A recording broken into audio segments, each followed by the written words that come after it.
ನಮ್ಮೆಲ್ಲರಿಗೂ ಕೂಡ ರಾಜ್ಯ ಮತ್ತು ರಾಷ್ಟ್ರ ಮಟ್ಟದ ಒಬ್ಬ ಧೀಮಂತ ಹೊಸ ಕರ್ನಾಟಕ ನಿರ್ಮಾಣದ ಒಬ್ಬ ಧೀಮಂತ ಹಿರಿಯ ನಾಯಕರನ್ನ ನಾವು ಕಳ್ಕೊಂಡಿದ್ದೇವೆ.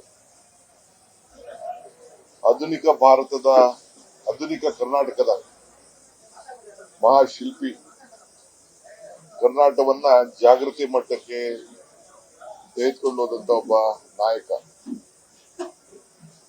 ನಮ್ಮ ಕುಟುಂಬದ ಸದಸ್ಯರು ಆಗಿರ್ಬೋದು, ಆದರೆ ಒಬ್ಬ ರಾಷ್ಟ್ರ ಮತ್ತು ನಮ್ಮ ರಾಜ್ಯಕ್ಕೆ ಅವರ ಕೊಡುಗೆ ಬಹುಶಃ 4 ಮನೆಯಲ್ಲೂ ಕೂಡ ವಿಧಾನಸಭೆ, ವಿಧಾನ ಪರಿಷತ್, ರಾಜ್ಯಸಭೆ, ಲೋಕಸಭೆ, ಕೇಂದ್ರದ ಮಂತ್ರಿ ಮತ್ತು ಗವರ್ನರು, ಸ್ಪೀಕರು ಎಲ್ಲ ಕೂಡ ವಿರೋಧ ಪಕ್ಷದ ನಾಯಕ ಎಲ್ಲ ಸ್ಥಾನವನ್ನು ಕೂಡ ಅಲಂಕರಿಸಿದಂತ ಒಬ್ಬ ಹಿರಿಯ ನಾಯಕ.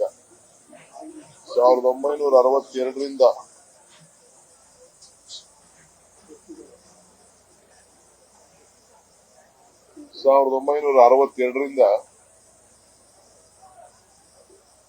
ಸ್ವಲ್ಪ ಫೋನ್ಗೆ ಆಫ್ ಮಾಡ್ತೀರಾ ಪ್ಲೀಸ್? ಯಾರಾಗಿ 1962ರಿಂದ ಶಾಸಕರಾಗಿ ಆಯ್ಕೆಯಾಗಿ ಎಲ್ಲ ಸ್ಥಾನಗಳನ್ನ ಅಲಂಕರಿಸಿ ಸೋಲು ಗೆಲುವು ಎಲ್ಲನ್ನು ಕೂಡ ಕಂಡಂತ ಅಪರೂಪದ ವ್ಯಕ್ತಿತ್ವ, ಒಬ್ಬ ಭವಿಷ್ಯದ ಕನಸುಗಾರ.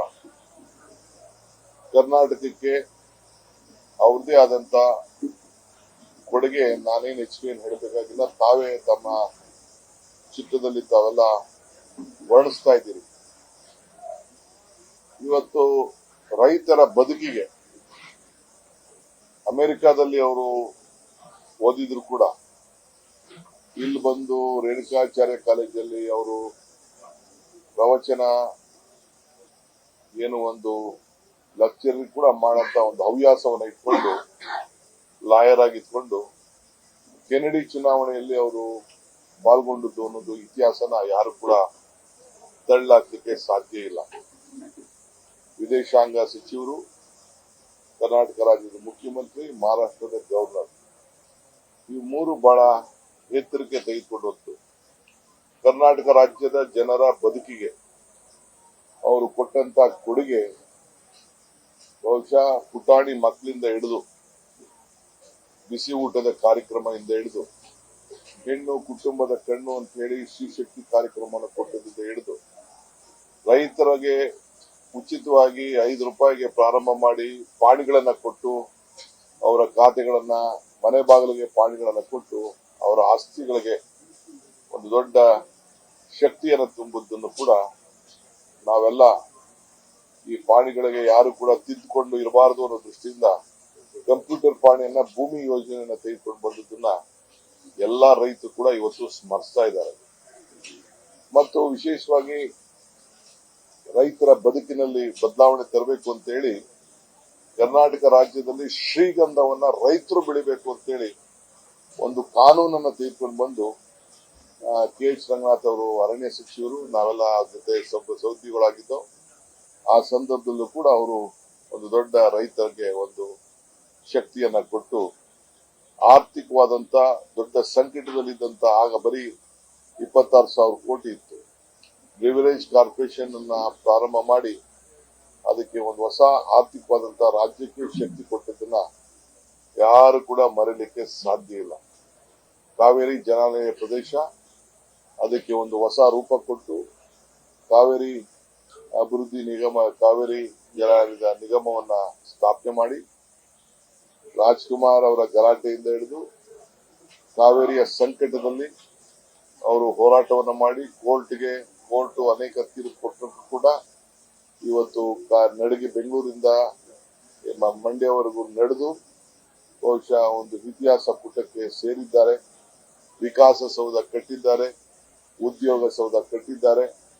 ಇವತ್ತು ಏನು ಬೆಂಗಳೂರನ್ನ ವಿಶ್ವ ದರ್ಜೆಗೆ ತೆಗೆದುಕೊಂಡು ಹೋದೋ, ಏನು ನಮ್ಮ ITPL ಹಿಡಿದು ಎಲ್ಲ IT-BTಗಳ ಸಂಸ್ಥೆಗೆ ಒಂದು ಹೊಸ ರೂಪವನ್ನು ಕೊಟ್ಟು, ಹೊಸ ಪಾಲಿಸಿಯನ್ನು ಕೊಟ್ಟು ಇವತ್ತು ಬೆಂಗಳೂರಿನ ಅಂತಾರಾಷ್ಟ್ರೀಯ ಮಟ್ಟಕ್ಕೆ ಇವತ್ತು ಮುಟ್ಟಿಸಿದ್ದಾರೆ ಅಂದ್ರೆ ಇದು ಕೃಷ್ಣ ಸಾಹೇಬರು, ಮೆಟ್ರೋ ಪ್ರಾರಂಭ ಮಾಡಿಸಿದವರು ಕೃಷ್ಣ ಸಾಹೇಬರು, ಏರ್ಪೋರ್ಟ್ ನಮ್ಮ ಕೆಂಪೇಗೌಡ ಏರ್ಪೋರ್ಟ್ ಅನ್ನ ಅಂತಾರಾಷ್ಟ್ರೀಯ ಏರ್ಪೋರ್ಟ್ ಅನ್ನ ಪ್ರಾರಂಭ ಮಾಡಿದವರು ಕೃಷ್ಣ ಸಾಹೇಬರು. ಇವೆಲ್ಲ ಕೂಡ ಅವರ ಸಾಕ್ಷಿ ಗುಡ್ಡೆಗಳು, ಮೈಲಿಗಲ್ಲುಗಳು. ಇದನ್ನ ಮಂಡ್ಯದ ಒಬ್ಬ ರೈತನ ಮಗ, ಸ್ವಾತಂತ್ರ್ಯ ಹೋರಾಟಗಾರನ ರೈತರ ಮಗ, ಇವತ್ತು 100 ವರ್ಷ ಆಗಿದೆ ಗಾಂಧೀಜಿಯವರು ಕಾಂಗ್ರೆಸ್ನ ನಾಯಕತ್ವ ವಹಿಸಿ. ಗಾಂಧೀಜಿಯವನು ಕೂಡ ಈ ಒಂದು ಇಲ್ಲಿರುವಂತ ಒಂದು ಸೌಧ ಏನು ನಿಮ್ಮ ಮುಂದೆ ನಿಂತಿದೆ ಆ ಸಂದರ್ಭದಲ್ಲಿ ಸತ್ಯಾಗ್ರಹ ಸೌಧ, ಆ ಗಾಂಧೀಜಿ ಬಂದಾಗ ಅವರ ತಂದೆ ಜೊತೆ ಗಾಂಧೀಜಿಯವ್ರನ್ನ ಭೇಟಿ ಮಾಡಿದಂತ ದಾಖಲೆ ಚಿತ್ರ ಕೂಡ ಇವತ್ತು ಕೂಡ ಜಾಲತಾಣದಲ್ಲಿ ಓಡಾಡ್ತಾ ಇದೆ. ಸೊ ಹಂಗೆ ಅಲ್ಲಿಂದ ಹಿಡಿದು ಬಾಲ್ಯದಿಂದ ಹಿಡಿದು ಇಲ್ಲಿವರೆಗೂ ಕೂಡ 92 ವರ್ಷದ ಬದುಕು ಒಂದು ದೊಡ್ಡ ಸಾಧನೆಯ ಒಂದು ದೊಡ್ಡ ಒಂದು ಕತೆ ಮಾತ್ರ ಅಲ್ಲ. ಇದು ನಮ್ಮ ಕಣ್ಣಲ್ಲಿ ಉಳ್ಕೊಂಡಿರುವಂತ ಒಂದು ಜನರ ಬದುಕಿಗೆ ಬದಲಾವಣೆ ಮಾಡಿದಂತ ಒಂದು ಐತಿಹಾಸಿಕವಾದಂತ ಒಂದು ದೊಡ್ಡ ಶಕ್ತಿಯನ್ನ ನಮ್ಮ ರಾಜ್ಯಕ್ಕೆ ಕೊಟ್ಟಿದ್ದಾರೆ. ಇವತ್ತು ಅವರಿಲ್ಲ.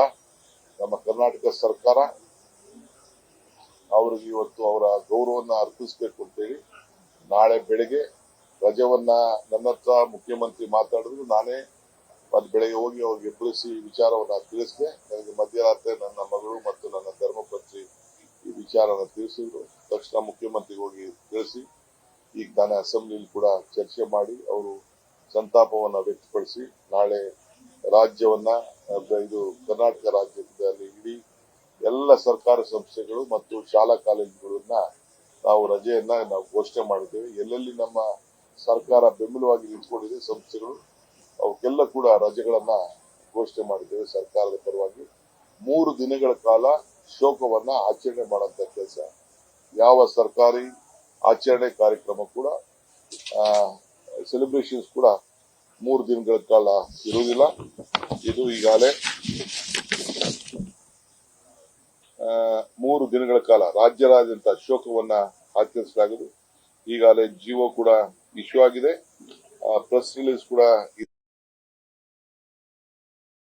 ಒಂದು ದೊಡ್ಡ ಶಿಖರದಂತಿದೆ. ಎಲ್ಲ ಜನಾಂಗಕ್ಕೆ ಒಂದು ಬದುಕನ್ನ ಕಟ್ಟಿ ಕೊಟ್ಟಂತವರು, ಅವರು ವರ್ಣರಂಜಿತ ವ್ಯಕ್ತಿತ್ವನ ಉಳ್ಳಂತ ಒಂದು ದೊಡ್ಡ ರಾಜಕಾರಣ. ಗವರ್ನೆನ್ಸ್ ಅಂತಂದ್ರೆ ಒಂದು ಆಡಳಿತಕ್ಕೆ ಒಂದು ಹೊಸ ರೂಪವನ್ನು ಕೊಟ್ಟಂತ ಒಬ್ಬ ಧೀಮಂತ ನಾಯಕ. ಇವತ್ತು ನಾಳೆ ಬೆಳಗ್ಗೆ 8 ಗಂಟೆವರೆಗೂ ಅವರ ಮನೆಯಲ್ಲಿ ಬಂದು ಭೇಟಿ ಕೊಡುವಂತ ನೋಡುವಂತ ಒಂದು ಅವಕಾಶ ಕಲ್ಪಿಸಿಕೊಡಲಾಗಿದೆ.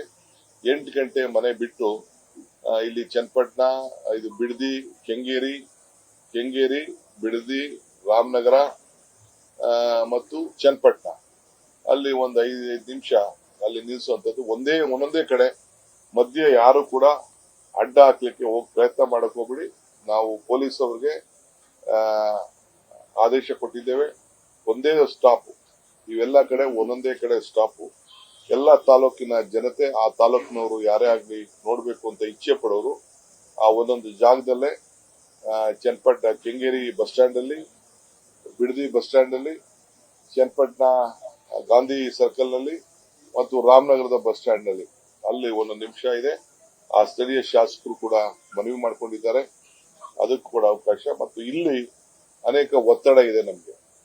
ಮಂಡ್ಯಕ್ಕೆ ತೆಗೆದುಕೊಂಡು ಹೋಗ್ಬೇಕು, ಸ್ಟೇಡಿಯಂ ಅಲ್ಲಿ ಕೊಡಬೇಕು, ಮದ್ದೂರಲ್ಲಿ ಇದನ್ನ ಕೊಡಬೇಕು ಅಂತ ದಯವಿಟ್ಟು ಕುಟುಂಬದ ಸದಸ್ಯರ ಪರವಾಗಿ ನಾನು ಮನವಿ ಮಾಡ್ತಾ ಇದ್ದೇನೆ. ಎಲ್ಲರಿಗೂ ಕೂಡ ಬೆಳಗ್ಗೆ 8ರಿಂದ 3 ಗಂಟೆವರೆಗೂ, ಬೆಳಗ್ಗೆ 10ರಿಂದ 3 ಗಂಟೆವರೆಗೂ ಇಲ್ಲಿ ದರ್ಶನಕ್ಕೆ ಒಂದು ಅವಕಾಶವನ್ನ ಮಾಡಿಕೊಡ್ತೇವೆ. ಅಷ್ಟರೊಳಗೆ ಬಂದು ಅವರ ದರ್ಶನವನ್ನ ಮಾಡಕ್ಕೆ ಇಚ್ಛೆ ಪಡೋರು, ಗೌರವನ ಸಲ್ಲಿಸಬೇಕು ಅಂತ ಇಚ್ಛೆ ಪಡೋರು, ಅವರೆಲ್ಲರೂ ಕೂಡ ಅವಕಾಶವನ್ನ ಈ ಸಂದರ್ಭದಲ್ಲಿ ನಾವು ಮಾಡ್ತಾ ಇದ್ದೇವೆ. ಇದು ಸರ್ಕಾರದ ಮತ್ತು ಕುಟುಂಬದ ಒಂದು ವಿಚಾರವನ್ನ ತಮ್ಮೆಲ್ಲರೂ ಕೂಡ, ನಾನು ಈಗಾಗಲೇ ಬೆಂಗಳೂರಲ್ಲೂ ಕೂಡ ನಾನು ಪ್ರಕಟಣೆ ಮಾಡಿ ನಾನು ಬಂದೆ, ಇಲ್ಲೂ ಕೂಡ ಈ ವಿಚಾರವನ್ನ ನಾನು ತಮ್ಮೆಲ್ಲರೂ ಕೂಡ ನಾನು ತಿಳಿಸ್ತಾ ಇದ್ದೇನೆ. ಬಹಳ ಸ್ನೇಹ ಪ್ರಿಯವಾದಂತಹ ವ್ಯಕ್ತಿ. ನಾನೇನು ಅವ್ರ ಬಗ್ಗೆ ಹೆಚ್ಚಿಗೆ ಏನು ಹೇಳಬೇಕಾಗಿಲ್ಲ. ಈ ಮಂಡ್ಯದ ಒಂದು ದೊಡ್ಡ ಒಂದು ಕುಟುಂಬದಿಂದ ಬೆಳೆದು ಒಂದು ಸ್ವಾತಂತ್ರ್ಯದ ಕುಟುಂಬದಿಂದ ಬಂದು ಇವತ್ತು ನಮ್ಮ ರಾಜ್ಯ ರಾಷ್ಟ್ರಕ್ಕೆ ಒಂದು ಸೇವೆಯನ್ನ ಮಾಡಿ ಅವರು ಕೊಟ್ಟಂತ ಕೊಡುಗೆಯನ್ನ ನಾವೆಲ್ಲ ಕೂಡ ಸ್ಮರಿಸ್ಕೊಳ್ತಾ ಇದ್ದೇವೆ. ಸೊ ಅದರಿಂದ ಈ ವಿಚಾರವನ್ನ ತಮ್ಮೆಲ್ಲರಿಗೂ ಕೂಡ ತಿಳಿಸಬೇಕು ಅಂತೇಳಿ ನಾನು ಮತ್ತೆ ಮಧ್ಯದಲ್ಲಿ ದಯವಿಟ್ಟು ಮಂಡ್ಯದ ಮಹಾಜನತೆ ತಪ್ಪು ತಿಳ್ಕೊಳ್ಬಾರ್ದು. ಇಲ್ಲಿ ಅವರ ಸ್ವಂತ ಜಾಗದಲ್ಲೇ ಇದನ್ನ ನಾವು ಮಾಡಲೇಬೇಕಾದಂತ ಒಂದು ಅನಿವಾರ್ಯತೆ ತೀರ್ಮಾನ ಕುಟುಂಬ ಮಾಡಿದೆ. ಸೊ ಅದಕ್ಕೆ ತಾವೆಲ್ಲ ಬಂದು ಇಲ್ಲೇ ದರ್ಶನ ಮಾಡಬೇಕು ಅಂತೇಳಿ ನಾನು ಪ್ರಾರ್ಥನೆಯನ್ನ ಮಾಡ್ತಾ ಇದ್ದೇನೆ.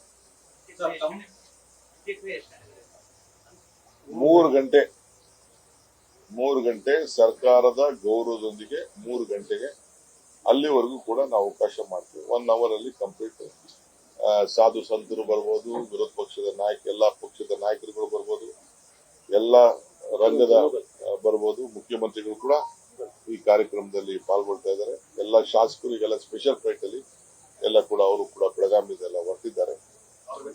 ರಾಜಕಾರಣದ ಬಗ್ಗೆ ಹೇಳಿದ್ವಿ ಸರ್, ನಮ್ಮ ರಾಜಕೀಯ ಬೆಳವಣಿಗೆಗೆ ದಾರಿದೀಪ ಆಗಿದೆ. ನಾನು ಅದನ್ನ ಈಗ ಮಾತಾಡೋದು ಬೇಡ, ಇದು ಜಾಸ್ತಿ ಆಗೋಗ್ತದೆ. ನಾನು ಬೇರೆ ಸಂದರ್ಭದಲ್ಲಿ ಅವರ ಬದುಕಿನ ನೆನಪು, ರಾಜಕಾರಣದ ನೆನಪು, ವೈಯಕ್ತಿಕವಾದ ನೆನಪು, ನನ್ನ ಬೆಳವಣಿಗೆ, ಅವರ ರಾಜಕಾರಣದ ಸಂಕಟದಲ್ಲಿ ನಾನು ಎಲ್ಲಿದ್ದೆ, ನನ್ನ ಸಂಕಟದಲ್ಲಿ ಅವ್ರು ಹೇಗಿದ್ರು, ಅದೆಲ್ಲ ಕೂಡ ನಾನು ಬಿಡಿಸಿ, ಜೊತೆಗೆ ಈಗ ನಾನು ಒಂದು ಕುಟುಂಬದ ಸದಸ್ಯರು ಕೂಡ ಆಗಿದ್ದೀನಿ. ಅದೆಲ್ಲ ಕೂಡ ನಾನು ಬೇರೆ ಸಂದರ್ಭದಲ್ಲಿ ನಾನು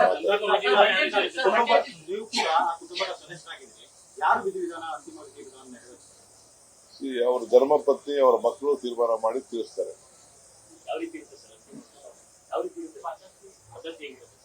ಪದ್ಧತಿ ನಮ್ಮ ಹಿಂದೂ ಸಂಪ್ರದಾಯದಂಗೆ ಅವರ ಮನೆಯಲ್ಲಿ ನಮ್ಮ ಒಕ್ಕಲಿಗರ ಸಂಪ್ರದಾಯದಲ್ಲಿ ಯಾವ ರೀತಿ ಇರ್ತದೆ, ಅವರನ್ನ ಶ್ರೀಗಂಧ, ಅವರೇ ಗಂಧ ರೈತರು ಬೆಳಿಬೇಕು ಅಂತ ಕೊಟ್ಟಂತ ಒಂದು ಕಾನೂನನ್ನ ತೆಗೆದುಕೊಂಡು ಬಂದವರು. ಆ ಶ್ರೀಗಂಧ ಕರ್ನಾಟಕ ಸರ್ಕಾರದಿಂದ ಏರ್ಪಾಡಾಗಿದೆ. ಆ ಸರ್ಕಾರದಿಂದ ಅದು ಶ್ರೀಗಂಧದಲ್ಲಿ ಅವ್ರನ್ನ ಸುಡುವಂತ ಒಂದು ಪದ್ಧತಿಯನ್ನ